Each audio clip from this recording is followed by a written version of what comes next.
Well, Christian, from the start of lockdown to last month, there were more than 3,800 anti-Asian American incidences here in the US, up 25% from the year before. As simply put, people looked around for someone to blame for the coronavirus and settled on the Asian community. Koreans, as you mentioned, Thai people, not just Chinese, encouraged, of course, by Donald Trump and his anti-China rhetoric. And nowhere are those numbers more stark than here in New York, where the number of incidences against Asian Americans rose a whopping 588% in the past year alone. No wonder many of the people we spoke to here over the past few days have told us they are now simply too scared to go outside. We're fighting two battles here, the pandemic and also the hate crimes. It's 6 a.m. and Natty, a student doctor in New York, is on her way to work. She normally takes the shuttle bus, but after being attacked on the street, she's now too scared to go out alone, so takes a taxi instead. He kicked me and dragged me across the pavements, and I was bleeding, bruised, and crying out for help. Just repeat again what he called you. He called me Chinese virus. She and hundreds like her in the wake of the pandemic have been subject to unprovoked assaults, punching, shoving, spitting, kicking, even being set on fire. All part, they claim, of a huge spike in Asian American hate crimes in the past year. Up more than 100% in America's largest cities, particularly New York. It's in our war against the Chinese virus. And with language like that, some say it's no wonder that Asians of all backgrounds, not just Chinese, are being targeted. The Chinese virus. And every time Trump would say that, my heart would just sink. It emboldened racists, right? It was permission. The person who holds the highest office in the country is saying this is who the blame goes to. The consequences were inevitable.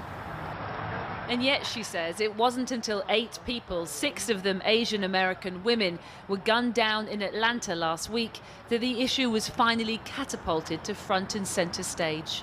It is our nightmare realized, and I think that's why we're angry. We've been saying something horrific is going to happen. People are saying Atlanta wasn't necessarily an Asian American hate crime, that it was a crime principally against women.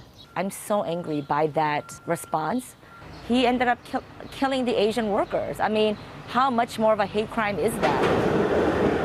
Part of the problem is that hate crimes are notoriously difficult to prove, and lack of trust in the police means incidences in the Asian community are typically underreported. The culture to keep your head down and not complain. Stand clear of the closing doors, please.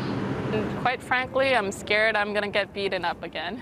Natty's parents wanted her to keep quiet after she was left battered and bruised by her attacker. A month on, she's still traumatized, but is determined to speak out. This deep, unspoken pain awoke inside of me, a pain that many within the Asian American communities had to hide in the past. And I think it's really important to share that this is happening to our community. Even Asian Americans who haven't experienced attacks are scared. In New York's Chinatown, a combination of COVID and fear has the streets half empty. Right now it's rush hour, and this is usually the time when it's so busy here. People are grabbing food for dinner, people are grabbing groceries to go home to cook.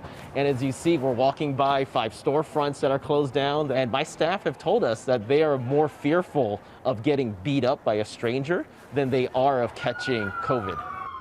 Just round the corner, we meet Sherry and her auntie Carol, rushing to buy dinner so they can get home safe. We're nervous, you don't know when someone is going to hurt you or hurt you, you never know, right? When we go out, sometimes we have to left and right, see someone is following you, Like after 4, right, we have to leave Chinatown. Yeah, after 4 o'clock? Yeah, Before dark. Before dark. Yeah.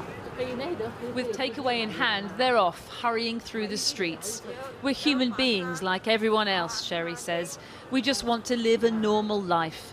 But in the midst of a pandemic and with race attacks on the rise, life for many Asian Americans feels anything but normal.